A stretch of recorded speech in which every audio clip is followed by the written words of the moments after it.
kita yaitu teori masuknya Hindu Buddha ke Indonesia. Sebelum kita memulai, Ibu mau tahu tujuan-tujuannya ya.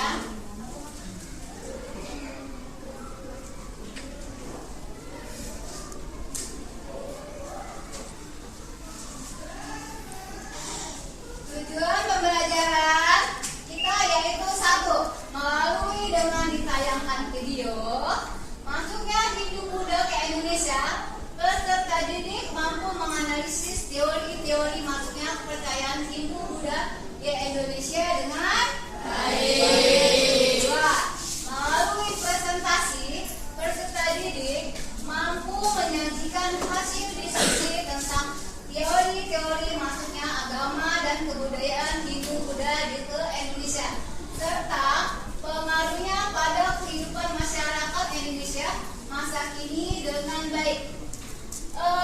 Tujuan pembelajarannya nomor satu, melalui dengan ditayangan video. Nanti kalian bisa menonton video tentang masuknya teori-teori budaya Hindu Buddha ke Indonesia. Yang kedua, kalian nanti diskusi. Setelah diskusi bersama kelompok, kalian presentasikan ke depan kelas ya. Baik Rana, di bawah sini kalian tahu ini apa? Candi Borobudur. Letaknya di mana? Jawa Tengah. Jawa Tengah. Udah pernah kesini belum? Belum. Kalau misalnya kalian ya, Ibu ngomong Hindu, kalian terbesit Hindu, kalian terbesit dengan apa gitu coba? Oh ya, patung sama kerajaan. Nah, itu masih bercorak Hindu Buddha. Oke.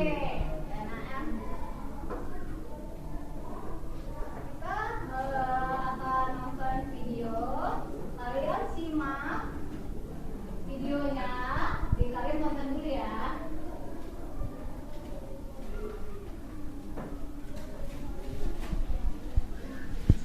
Dalam video kali ini kita akan membahas tentang teori-teori masuknya agama Hindu dan Buddha ke Nusantara. Terdapat berbagai pendapat mengenai proses masuknya Hindu Buddha atau sering disebut Hinduisasi. Sampai saat ini masih ada perbedaan pendapat mengenai cara dan jalur proses masuk dan berkembangnya pengaruh Hindu Buddha di Kepulauan Indonesia. Dan berikut beberapa pendapat atau teori tersebut akan dijelaskan pada video kali ini. Teori yang pertama, sering disebut dengan teori kesatria. Dalam kaitan ini, menurut R. C. Majumdar berpendapat bahwa munculnya kerajaan atau pengaruh Hindu-Buddha di Kepulauan Indonesia disebabkan oleh peranan kaum kesatria atau para prajurit India. Para prajurit ini diduga melarikan diri dari India dan mendirikan kerajaan-kerajaan di Kepulauan Indonesia dan juga di Asia Tenggara pada umumnya. Namun, teori kesatria yang dikemukakan oleh Majumdar ini kurang disertai dengan bukti-bukti yang mendukung. Selama ini belum ada ahli arkeolog yang dapat menemukan bukti-bukti yang menunjukkan adanya ekspansi dari prajurit-prajurit India ke Kepulauan Indonesia. Kekuatan teori ini terletak pada semangat petualangan para kaum kesatria. Kemudian teori yang kedua, yaitu teori Waisya. Teori ini terkait dengan pendapat N.G. Krom yang mengatakan bahwa kelompok yang berperan dalam penyebaran Hindu-Buddha di Asia Tenggara, termasuk wilayah Indonesia, adalah kaum pedagang. Oke, nah itu tadi adalah penjelasan dari teori-teori masuknya Hindu Buddha. Masih ada nggak sih peninggalan Hindu Buddha sampai sekarang? Masih ada nggak? Contohnya apa? Candi itu masih ada. Terus apa lagi? Kerajaan. Hindu dan Buddha masuk ke Indonesia pada abad berapa? Pada abad keempat Masehi. Pada abad keempat Masehi, Hindu masuk ke Indonesia. Setelah abad kelima,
digolongkan prajurit, ya, yang memegang kekuasaan di wilayah siapa?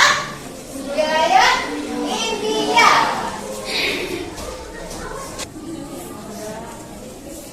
Ada yang mau ditanyakan? Ada yang mau ditanyakan nggak? Sudah paham? Sudah. Kalau sudah paham, kita akan mengerjakan ATPD. Kita akan berdiskusi. Kemarin kita udah membagi kelompok kan ya? Ada berapa kelompok? Tiga kelompok. Nah, kelompok 1, 2, 3, dan 4, dan 5 ya.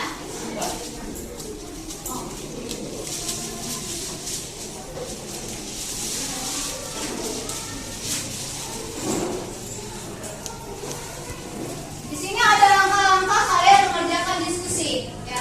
Diskusi berarti kalian diskusi sama kelompoknya. Setelah kalian diskusi ya, kalian presentasikan ke depan ya. Hasil diskusi kalian itu dibacakan biar temannya ngerti. Ya, coba lihat. Ini adalah ATPD-nya. ATPD-nya. Langkah kerjanya. Ibu bacain ya. Silakan duduk berkelompok. Kemudian kalian akan diberikan bahan ajar sama ibu. Kalian akan memberikan satu kelompok bahan ajar satu, ya. Kalian tugasnya yaitu memecahkan masalah. Setelah itu kalian kemukakan di depan kelas. Ibu bagi tugasnya kelompok 1 yaitu teori Pramana, menjelaskan dalam teori Pramana dijelaskan para pendeta dilarang menyeberangi lautan. Tapi kenapa sampai ke Indonesia? Itu untuk kelompok 1 ya. Kelompok 2 yaitu tentang teori Waisa, yaitu menjelaskan bahwa para pedagang tidak dapat menguasai bahasa Sanskerta, huruf Palava. Lalu bagaimana mereka menyebarkan Hindu di Indonesia? Itu tugasnya Waisa, pedagang. Kok bisa gitu? Tidak bisa bahasa Sanskerta, kok bisa menyebarkan agama Hindu Buddha ke Indonesia? Yang kelompok 3, ini 1, 2, 3. Kelompok 3 yaitu teori apa? Sastaria. Dalam teori Sastaria, seorang prajurit adalah garda terdepan menjaga istana kerajaan. Lalu bagaimana mereka bisa dianggap penyebaran agama? Ya, penyebaran agama di Indonesia. Kelompok 4, ini kelompok 4 ya. Tugas ya. Teori Sudra. Itu dijelaskan kehidupan golongan Sudra adalah rakyat jelata yang tidak memiliki uang. Tidak memiliki uang, kenapa bisa menyebarkan agama Hindu Buddha ke Indonesia? Ya, kenapa boleh jelasin? Kelompok 5, teori arus balik. Dijelaskan pada teori ini menyebarkan ajaran Hindu Buddha orang Indonesia asli. Menurutmu, masihkah ada bentuk penyebaran agama berdasarkan penjelasan teori? Berikan analisismu. Setelah mendapatkan penyelesaian masalah, silakan tuangkan ke dalam bentuk tulisan dan presentasikan ke depan kelas ya nak ya. Ibu akan membagikan RKPD kalian dan kalian isi kelompok 3. Ini kelompok 2. Kelompok 2 ya? Ini kelompok 2.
Waalaikumsalam warahmatullahi wabarakatuh. Kami dari kelompok 5 di Universitas Serikat analisa kami. Kelompok 5 teori arus balik dijelaskan pada bulan ini yang menyebarkan agama ajaran Buddha bahwa Indonesia asli. Menurutku pastinya ada bentuk persebaran agama dan berkesinambungan yang berikan analisa. Analisa ya. Menurut teori arus balik masuk dan penyebaran agama Hindu Buddha disebabkan oleh pertentangan masyarakat Indonesia terhadap ajaran agama Hindu Buddha yang dibawa oleh para Hindu dari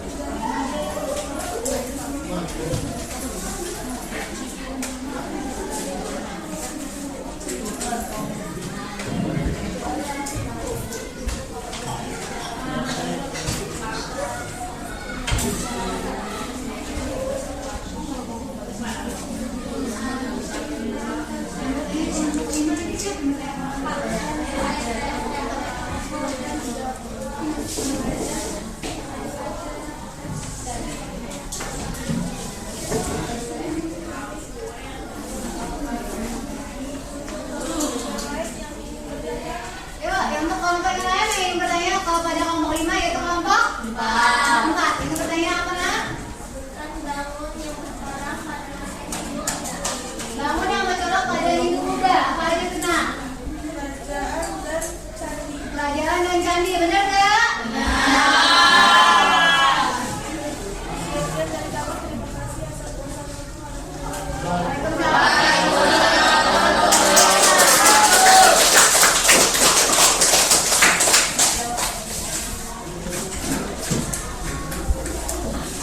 Terima kasih ya anak-anak, kalian sudah melaksanakan diskusi di akan ke depan presentasi nanti ya. Jadi nak, kesimpulan setelah kalian melakukan diskusi dan melakukan presentasi di depan kelas, teori Hindu Buddha datang ke Indonesia, yaitu bahwa pengaruh kedua agama tersebut memberikan kontribusi besar dalam perkembangan budaya, seni, dan kehidupan sosial di Indonesia pada masa lampau. Bisa dilihat dari dalam candi, seni, relik, dan sistem pemerintahan yang menggabungkan unsur-unsur Hindu Buddha. Sampai sini sudah paham? Oke, kita lanjutkan ke ice breaking dulu. Semangat Kak? Masih semangat Kak? Masih. Kita ice breaking kayak kemarin ya, yang kata ibu. Nah, botak, batu, batik. Oke? Nah, semuanya ya. Kalau yang kalah berarti kita kasih hukuman. Oke? Botak, batik, batu. Oke? Aku mulai ya. Pertama, botak, batik, batu,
baiklah